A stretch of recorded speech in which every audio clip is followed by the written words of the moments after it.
Denver 7 On Demand is brought to you by Ferguson and BAC Appliance Center, the best in bath, kitchen, and lighting for your home. Good evening, I'm Shannon Ogden. A neighborhood was convinced Denver Water was protecting a colony of prairie dogs.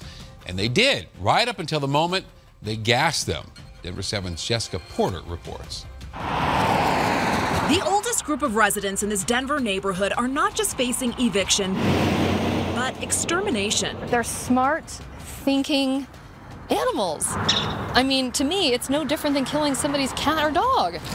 A small group of neighbors complained about the colony of prairie dogs living on this lot owned by Denver Water. The small rodents were digging holes and getting too close. Before some proactive measures were taken, like the fences, there were that a few had gotten out on the decks where there were young children. Neighbors started attending Denver Water meetings, hoping to save the animals they consider part of the community. At one point, both advocates and Denver Water were working together to remove the prairie dogs from their burrows on Quebec Way and relocate them to this property here on Jewel Avenue.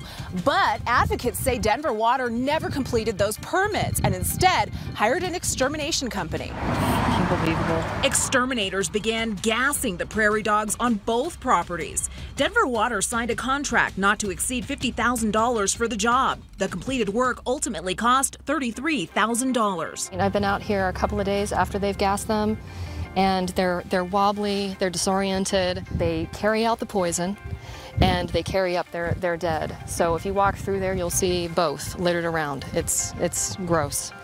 It's horrifying. Advocates say the fence they built was working, and calling an exterminator is just cruel. Denver Water released a statement saying, quote, "Unfortunately, none of the resolutions we examined with the help of wildlife experts could create sustainable long-term solutions for our neighbors or the wildlife living on the properties." I just think they should look at other options before they start killing off the prairie dogs. Prairie Protection Colorado, a nonprofit dedicated to saving prairie dogs, started an online petition asking Denver Water to stop the exterminations, and now has over 66,000 signatures. Many are hoping the petition uncovers what's happening to prairie dogs all over the state. Cities are paying thousands and thousands of dollars to mass exterminate these animals. $50,000 to exterminate the animals on 8000 Jewel. Jessica Porter, Denver 7. The Aurora police chief says last night's fight involving officers is one of the most violent he's ever seen. The chief says you can hear someone screaming on one of the officers' body cams as they approach the home on East Jewel Avenue. They walk in, they find a man choking another man. When he refuses to stop, they say they use a taser. They say that doesn't work. Then the suspect rushes officers and tackles two of them to the ground. Well, that sets off the fight that lasts some 7 minutes. The suspect becomes unresponsive and later dies. And we will likely not know cause of death until the autopsy report is released.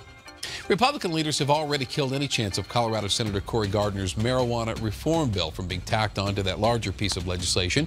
So if passed, pot growers and dispensaries in Colorado would have been allowed to bank, just like any other business. Well, Senator Gardner says it's time for the federal government to get out of Colorado's way. Everyday Coloradans of good faith follow Colorado law to a T, yet they are still criminals in the eyes of the federal government.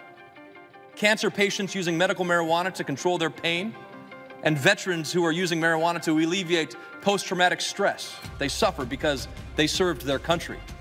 Federal law says they are criminals. Now, Gardner's goal here really was try to fly under the radar and attach this amendment to the criminal justice reform bill.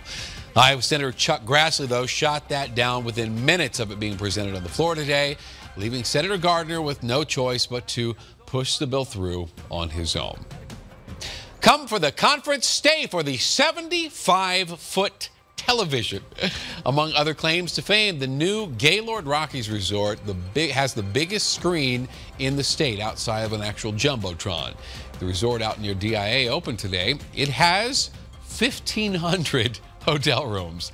And with conferences already booked through the next 10 years, Aurora hopes this will become the centerpiece of a thriving new community.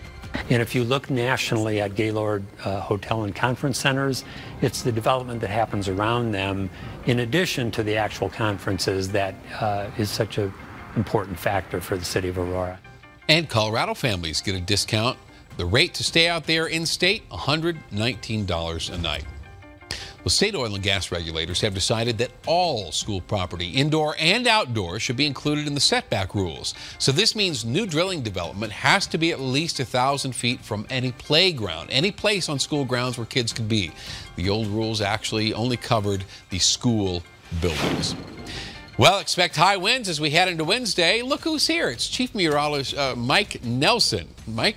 Shannon, we're going to have a windy Wednesday for sure. First alert action day because of gusts up to 50, 60 miles an hour on the plains east of Denver. Some snow in the mountains, dry here in the metro, but very windy.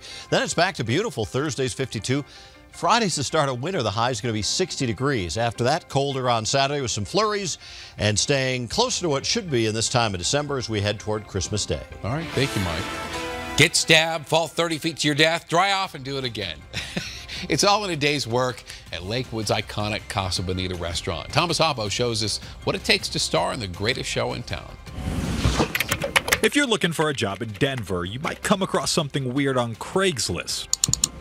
A dangerous job that requires you to get stabbed. If you're up for it, dive right in. Casa Bonita, 40 years. It's a Denver relic, just like me.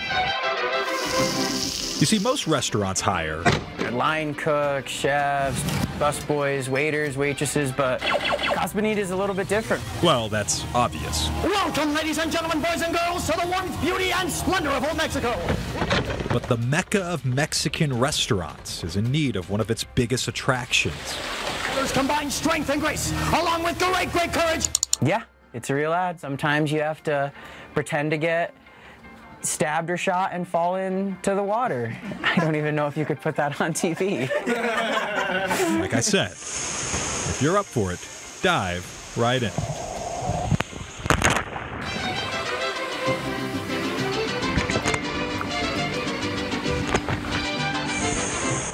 We are needing divers. The forward dive. It's a craft that's hard to come by. And because of that, we have Acapulco-style cliff divers.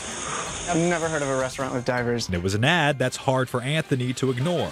Please give a big round of applause for Anthony and Steven. We have a lagoon, why not throw some people into it and dive into it, right? This job is more than just diving. It's what brings this staple of Denver life. Without divers, we're not quite the 100% Casa Bonita that we can be. So step up and jump in. We are on the rise and we are getting divers. To keep the magic in the water alive. At Casa Bonita, Thomas Hoppo, Denver 7. And I tell you what, we'll post a link on thedenverchannel.com with directions on how you can apply. You do have to be a certified diver and you have to be at least 18 years old. This has been your Denver 7 On Demand update. Thanks very much for joining us. Check back later tonight. We'll have another one for you, and download the Denver 7 app for the breaking news and all the alerts. I'm Shannon Ogden.